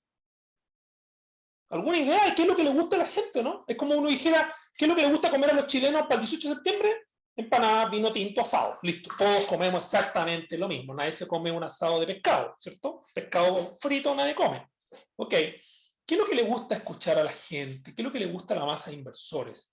Bueno, es un tema bien importante y hay un economista famoso, Robert Shiller, que está en el syllabus, que tiene un libro muy bueno que se llama Narrative Economics. Narrativas. ¿Qué historias le gusta escuchar a la gente? Bueno, usualmente a la gente le gusta escuchar lo siguiente. Esto se me pasó en inglés, disculpen, no lo pasé al español, pero se me pasó en inglés, lo traduzco. Dice, por ejemplo, desde cosas tan raras como los SPACs, las criptomonedas, los NFTs que hoy día se andan transando. El otro día aprendí lo que era el metaverso. Eso sí que es freak, el metaverso. Lo que más le gusta a la gente son narrativas que hablen de historias difíciles de entender, historias alambicadas, historias de futuros que están muy lejanos. ¿Qué significa eso? A la gente no le gustan mucho las valoraciones o los conceptos abstractos. Lo que la gente le gusta fuertemente, son operaciones que involucren alta entretención, que sean entretenidas, que sean muy fáciles. Y en vez de mirar valoraciones absolutas o valoración económica, lo que la gente mira son comportamientos relativos. Es decir, ¿cuál es el precio relativo que tiene el Bitcoin con el Ethereum? O con el Solano, creo que se llama. Creo que las más importantes son dos, Ethereum y Bitcoin. Ese tipo de análisis, el análisis de relaciones precio-utilidad, que no la tienen los Bitcoin, por si acaso, pero ese tipo de análisis que son muy simplistas y fáciles de entender, a la gente le encanta. ¿Qué otra cosa adoran las masas de inversionistas? Todo lo que sea desde el punto de vista psicológico distante. ¿Qué quiere decir eso? Cosas futurísticas. Cosas, inversiones que involucren un futuro lejano, una narrativa especial que te ofrezca el sueño que quieres alcanzar. O sea, vuélvete millonario comprando bitcoins. O, no sé, como embaucaban a la gente antiguamente en Chile, hace muchos años atrás, había una estafa piramidal, así como un esquema Ponzi, en que había una señora francesa que le daba unos quesitos a la gente para comprar, y se llamaba la señora de los quesos. y estafaba a la gente, entonces haciéndole creer que esos quesos iban a subir de precio y que de esa manera iba a solucionar todos sus problemas económicos. Un esquema Ponzi. Ese tipo de características le gusta a los inversionistas y, por sobre todas las cosas, el famoso efecto bandwagon. ¿Qué es lo que es el efecto bandwagon? Subirnos al carro, montarnos en una tendencia. Lo que tú decías, Marco, hace un rato, esto que hacen los influencers, que hacen que bombean el precio y nos subimos todos a ese precio. Y básicamente lo que hacemos es que nos comportamos de forma irracional por un rato. Jugamos las sillas musicales y nos salimos. Vamos a ver que eso, desde el punto de vista de finanzas conductuales, tiene un nombre. ¿Ok? El subirse al efecto de bandwagon es cuando los individuos hacen feedback trading. El feedback trading es cuando yo me monto en una tendencia sin cuestionarme si esta tendencia es real o no, y básicamente lo que hago es que compro porque tengo la esperanza de vender más caro mañana. De hecho, ese feedback trading tiene un nombre en español, se llama la teoría del tonto más tonto que yo. Es decir, estoy comprando un tulipán a 45 millones de pesos, 50.000 euros de la época, porque tengo la esperanza de que mañana se lo voy a vender a otro señor, a otra señora, a un precio superior a 50.000 euros. En el fondo es lo mismo, ¿eh? Es el fear of missing out que está afectando el comportamiento de todas las personas. Son las emociones lo que está detrás, ¿ya? Andrés, tú tienes la mano levantada. Buenas tardes. Hola, profesor, buenas tardes. Hola. Tengo una pregunta que tiene que ver más que nada con respecto, bueno, de partida el curso que estamos haciendo ahora, lo siento muy contraproducente con lo que nos dijeron hace poco en otro curso, que es análisis técnico. Entonces, mi pregunta no es cuestionar ninguna de las dos. No tiene nada de contraproducente, de hecho, es un complemento al análisis técnico, y qué bueno que tocaste el punto, porque lo voy a presentar ahora. Eso iba a consultar, o sea, porque generalmente se traza como esa línea, o sea, de las personas que están, como dice, no sé, por ejemplo, el compañero en Twitter comentando, en Reddit o en estas distintas, no sé, plataformas, se traza como esa diferencia, esa línea divisoria, y quizás a lo que se debiera como apuntar, según mi opinión, o por lo que he entendido hasta el momento de los libros que igual he leído, por ejemplo, de Richard Thaler igual, es como hacer una amalgama de estas dos fuerzas. O sea, a ver, ya que tocaste el punto, súper bueno. Primero, el análisis técnico no es un sustituto del análisis fundamental, es un complemento. ¿Cuál es el problema? Cuando la gente lo toma como sustituto y todas sus decisiones las basa en el análisis técnico. ¿Ok? Así que no tiene nada de contraproducente, al contrario. Ahí te hago la primera aclaración. Segundo, el análisis técnico funciona de maravilla cuando se cumple la hipótesis de mercado eficiente. Es decir, los precios reflejan el verdadero valor de los activos. Cuando el análisis técnico se destruye y no sirve para nada, cuando los precios reflejan emociones de la gente y no reflejan el verdadero valor de los activos. ¿Sabes por qué? Porque las emociones van y vienen como cambia el clima. Pero el valor económico de los activos en el corto plazo no cambia si es que no hay cambios en los fundamentos. No sé si me explico. Por lo tanto, ¿quiénes son los que son más proclives a caer víctima de todas estas, no digo estafas, pero de este tipo de comportamientos irracionales? Aquellos inversionistas que no saben que el análisis fundamental se utiliza en conjunto con el análisis técnico y que solamente toman sus decisiones mirando gráficos. ¿Por qué? Porque si el precio que estás mirando ahí está malo, y me devuelvo, y por eso puse este ejemplo, y yo sé que le estoy causando una disonancia cognitiva, y me alegro que sea así, porque para eso está este curso. Si yo estoy haciendo análisis técnico, querido Andrés, y estoy aplicando todo lo que me enseñó el maestro Bonifaz de análisis técnico, y resulta que todos estos precios están todos malos, ¿de qué me sirve ser experto en análisis técnico? Claro. ¿Ah? No, que por eso, o sea... Perdón, respóndeme lo que te dije. ¿De qué me sirve ser experto en análisis técnico? Para nada, o sea... Para nada, ¿cierto? Digámoslo con sus propias palabras. Para nada, porque el análisis técnico asume, querido Andrés, que se cumple la hipótesis de mercado eficiente, a lo menos en su forma débil, es decir, toda la información histórica fundamental de las acciones o de los activos está incorporada en los precios. Y no asume, porque, ojo, esto es un fenómeno reciente, no asume que la gente cuando compra activos se equivoca, por ejemplo. Y ahí tienes un tremendo problema. Así que, de hecho, parte importante, el análisis técnico ha tenido que mutar en el último tiempo, y no es una herramienta de predicción, es una herramienta de monitoreo y de análisis de riesgo del mercado financiero. Ese es el análisis técnico 2.0. Cuando se creó el análisis técnico en el año 1700 y algo, era una estupenda herramienta para hacer predicciones y funcionaba de maravilla. ¿Sabes por qué? Porque no se había inventado el análisis fundamental. Por lo tanto, todos los agentes económicos usaban la misma herramienta para tomar decisiones. Pero cuando empieza a existir el análisis fundamental y el análisis técnico, tienes a gente que utiliza un método u otro. Hoy en día, en el cortísimo plazo puedes usar análisis técnico, sí, porque el fundamental no va a cambiar mucho. Pero ¿cuál es el peligro? Que estés haciendo un análisis técnico sobre Zoom Technologies pensando que es Zoom Communications. Y todo tu análisis se te cae así, igual que un castillo de naipes. ¿Te das cuenta? Así que muchas gracias por tu pregunta, súper, súper importante.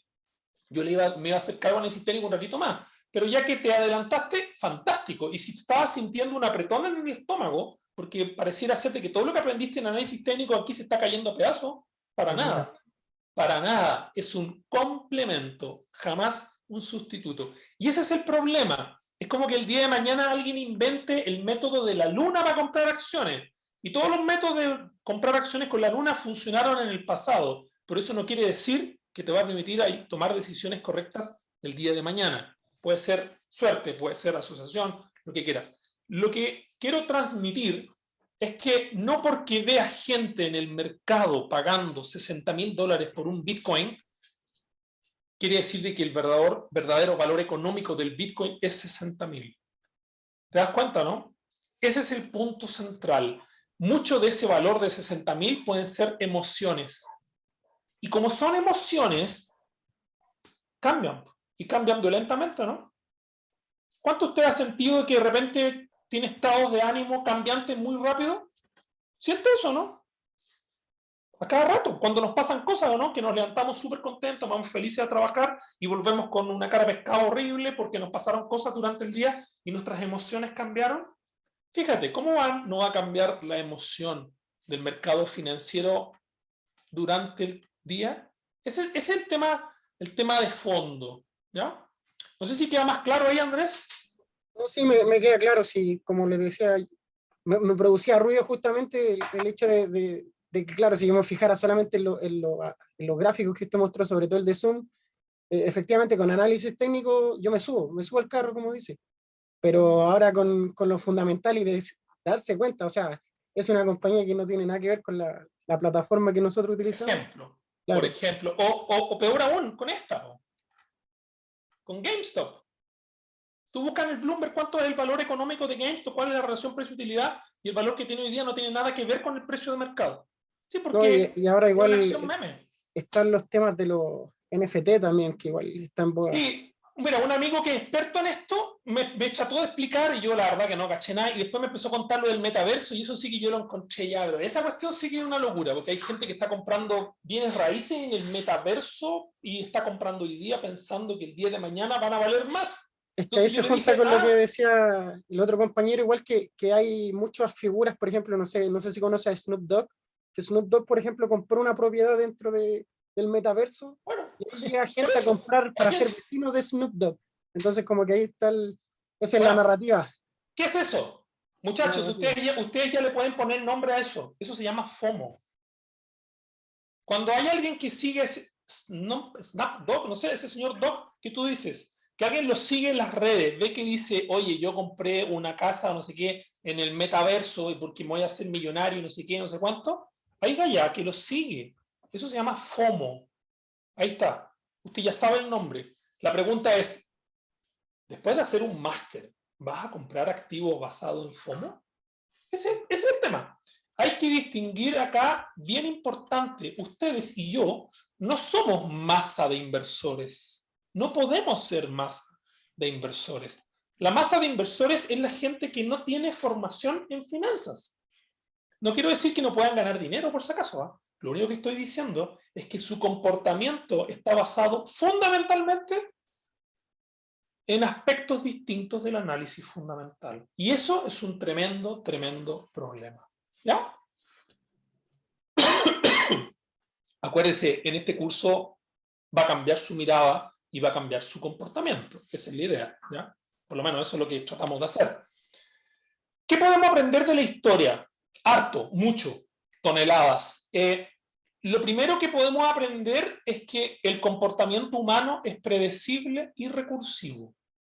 Es decir, si antes hubo una burbuja, mañana también va a haber otra. Ojo acá, que el comportamiento humano sea predecible y recursivo se refiere a las emociones que la gente va a sentir. No se refiere a cuándo va a ocurrir la burbuja. Hago la aclaración porque la gente cree que, porque yo sé que voy a sentir una emoción, lo que no sé es cuándo voy a sentir esa emoción. ¿Ok? Así que eso es bien importante. Segundo, el comportamiento humano no se ajusta a modelos matemáticos. Es decir, este supuesto del beautiful people, que es gente que es autónoma, que es lógica, que maximiza funciones de utilidad, que aplica el teorema de Bayes y que no siente emociones, o sea, es una máquina, eso no es así. Por eso que cada cierto tiempo tenemos crisis por algo bien especial. Todavía no hay un modelo matemático para modelar tus emociones o las mías. No sabemos. No sabemos modelar las emociones a nivel individual y tampoco las sabemos modelar a nivel agregado. Por lo tanto, cuando el mercado es dominado por emociones, sabemos que se va a comportar de cierta manera. Lo que no sabemos es cuándo va a ser dominado por esa emoción. No sé si me explico, ¿no? Tercero, no siempre los mercados financieros siguen las leyes económicas. Y eso, por favor, métaselo aquí en la cabeza por algo bien importante, porque la implicancia más importante de esto, es la siguiente. De que los precios que tú miras en la bolsa o en el Bloomberg, Reuters, o lo que sea que estés mirando, no necesariamente reflejan el valor económico. Reflejan lo que alguien estuvo dispuesto a pagar en ese día. El problema es que no sabemos si el que recomendó comprar y pagar ese precio fue una recomendación de análisis fundamental o fue un influencer que, como me acabo de aprender, gracias a ustedes, o este señor Snapdog, no sé quién es, pero ya supongamos que es famosillo y que sabe finanzas y tiene un doctorado en finanzas, no sé, le está diciendo a la gente comprar cosas en el metaverso y la gente va y lo sigue. ¿Ok? Por Dios, ¿de qué estamos hablando, no? Repito, a mí me cuesta entender eso. Esos fenómenos para alguien de mi edad, que no soy tan viejo, pero me cuesta entender que la gente se comporte de esa manera. Mucho hay de psicología, por si acaso, pero hay un tema ahí que es bien importante, ¿ya? Finalmente, los mercados financieros se mueven mucho por las leyes de la biología. ¿Qué quiere decir eso? Que hay una fuerza de competencia, ¿sí? Pero también hay una adaptación, también hay una selección natural y hay innovación. Y yo diría que eso es bien importante. Si hay algo que hemos aprendido en finanzas, son estos dos fenómenos. Es que uno tiene que mutar, y cuando digo mutar, me refiero a que uno tiene que adaptarse a los cambios en el entorno, en el contexto. ¿Ok? Segundo, la selección natural. ¿Qué es lo que nos dice? Nos dice que en los mercados financieros, lamentablemente, no sobrevive necesariamente el más grande, sino que sobrevive el más apto. ¿Ok? Aquí hay mucho aquí de la teoría darwiniana detrás de esto. ¿Y qué implica eso? Y la enseñanza más importante que hemos aprendido de la biología es que los seres vivos nos comportamos, y de la ecología, los seres vivos nos comportamos de acuerdo a nuestro medio ambiente. Y los cambios en el medio ambiente económico y financiero, sobre todo motivados por los cambios tecnológicos que estamos viviendo, han hecho entonces y han generado crisis, han generado que la velocidad de ajuste de nosotros, las personas, en relación a los cambios que hemos estado viviendo, son extremadamente lentos y por lo tanto se producen estas fracturas o estas crisis. ¿Ya? ¿Está claro? Aquí también hay harto, si alguien quiere profundizar, está libros de Andrew Lo y los libros de Akerlof y Schiller, que también están en el sílabus, por si acaso. El libro de Andrew Lo habla de la biología en finanzas, habla de los mercados adaptativos y cómo nos adaptamos a los cambios en el entorno. Y los trabajos de Akerlof y Schiller dicen relación con la psicología a nivel individual y la psicología a nivel agregado o de masas que hacen de que los mercados financieros se comporten de cierta manera a través del tiempo. ¿Ya? ¿Ok? Si alguno lo quiere profundizar, tiene los libros, tiene la literatura, lo puede hacer sin ningún problema. ¿Qué es lo que genera irracionalidad en los mercados? Ya vimos que las emociones crean irracionalidad, pero esto está estudiado y esto está documentado, por lo tanto esto úselo como que fuera un checklist. ¿Ok? ¿Qué quiere decir eso? Cuando observe esto en el mercado, cuidado, no vaya a ser cosa que esto esté generando comportamientos irracionales. ¿Ya? Primero, el exceso de confianza. Cuando la gente se deja llevar por el exceso de confianza, es decir, pensando de que el futuro siempre va a ser mejor que el presente y por lo tanto los riesgos no deben ser considerados en una evaluación financiera u económica, eso se llama exceso de confianza. Ese es un factor que genera comportamientos irracionales. ¿Ok? ¿Se acuerdan el video que vimos recién cuando el profesor decía que en el mercado español se había instalado la creencia de que el precio de un departamento tenía un cierto piso, pero que no tenía un techo? Eso es exceso de confianza. O que algo sube y que no puede caer, eso es exceso de confianza. ¿Ya? Segundo, juicios sesgados, es decir, cuando la gente no actúa de forma racional, es decir, cuando las creencias de las personas respecto del futuro no están basados, por ejemplo, en análisis fundamental, sino que están basados en emociones, juicios sesgados. ¿Ya? Tercero, clásico, el comportamiento manada. ¿Qué es lo que es el comportamiento manada? Cuando tú sigues al resto sin cuestionarse si lo que está haciendo el resto es correcto o no. ¿Ok? ¿Se entiende el comportamiento manada, no? ¿Sí? Mejor ejemplo de comportamiento manada, por ejemplo, son los saqueos. ¿Ok? O los disturbios. Por ejemplo, en un estadio, tienes gente que cuando va en forma individual al estadio se comporta como un individuo súper sereno, tranquilo, racional, pero cuando va a la barra de su equipo de fútbol y como barra se encuentra con la barra del equipo oponente, o sea, como que juntes a la barra de Colo-Colo con la barra de Universidad de Chile, ¿sabemos lo que va a pasar, no? Sí, eso se llama comportamiento manada. Y eso es predecible, obvio. ¿Por qué? Porque las emociones que siente esa gente son conocidas de anticipación. ¿Ok? Eso es mentalidad manada. ¿Qué es lo que es en finanzas la mentalidad manada? Cuando viene la red a través de Reddit, se ponen todos de acuerdo y dice, mañana compramos GameStop.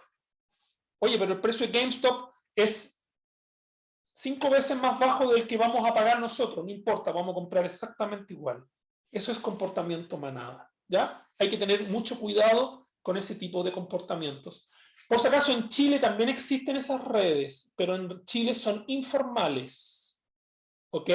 ¿En qué sentido? Son redes de inversionistas que utilizan una plataforma internacional para armar redes en los países. Entonces, hoy día hay redes a través de WhatsApp y hay redes a través de plataformas tipo Robinhood funcionando en Chile. Y son gente que habla de acciones como, por ejemplo, CAP, o habla de acciones tipo vapores, que es como la que más les gusta, vapores, y hablan de vapores, y están todo el día hablando de vapores, y compremos vapores, vendamos vapores, etc.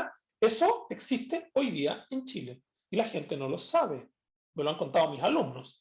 Yo soy director del diploma en gestión de acciones que hacemos con la bolsa, y mucha de la gente que tengo en ese diplomado me dice, profesor, yo llegué acá porque en la red que yo participo de inversiones me hablaron de su diplomado. Y digo, ¿pero cómo? ¿Qué red? No, es una red a través de esta página web y tenemos un grupo de no sé cuántos chilenos que andamos ahí viendo dónde podemos comprar y vender. Es como la versión chilena, chilensis, de Robinhood. ¿Ok? Así que eso ya está en Chile y funciona. ¿Ok? El problema es que alimenta comportamientos irracionales. Cuarto, aversión a las pérdidas. Cuando los mercados entran en pánico y tienen miedo a perder, entonces eso es alimento de comportamiento irracional.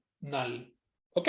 Ejemplo de eso, por ejemplo, lo que vivimos en febrero y marzo del 2020 cuando estalla el COVID-19, cuando viene la explosión de COVID y todos nos fuimos o todos los países, o la mayoría de los países, nos fuimos al mismo tiempo entonces a cuarentenas, por ejemplo, y los mercados cayeron 30, 40% en cosa de días, ¿ya? Ese comportamiento de evitar pérdidas a toda costa hace que nos volvamos irracionales.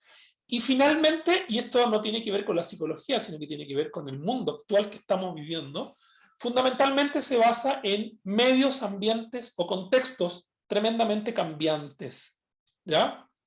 Hoy día estamos viviendo, no solamente en Chile, un contexto tremendamente incierto, tanto en lo social como en lo político, sino que también a nivel global, a nivel mundial. ¿Ok? Y eso hace que ese cambio de ambiente tan fuerte, tan rápido, tan vertiginoso, también genera comportamientos irracionales a nivel individual de personas, pero por sobre todo también a nivel de mercados financieros. ¿Ya? Por eso que en economía conductual hablamos de que los mercados pasan de la wisdom of crowds, o sea, de la sabiduría de las gentes, a la locura de las masas.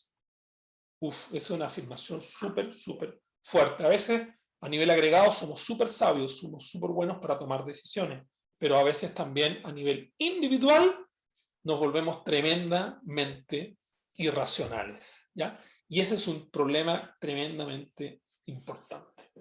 Eso, muchachos, vamos a hacer el descanso ahora. Nos vamos a tomar el descanso y de vuelta, entonces cuando volvamos en 15 minutos más, yo les voy a copiar ahí en el chat el enlace para que entren a dar el control que lo van a rendir a través de Google Forms. ¿Ya? ¿Estamos? Así que nos vemos en 15 minutos más. Muchas gracias.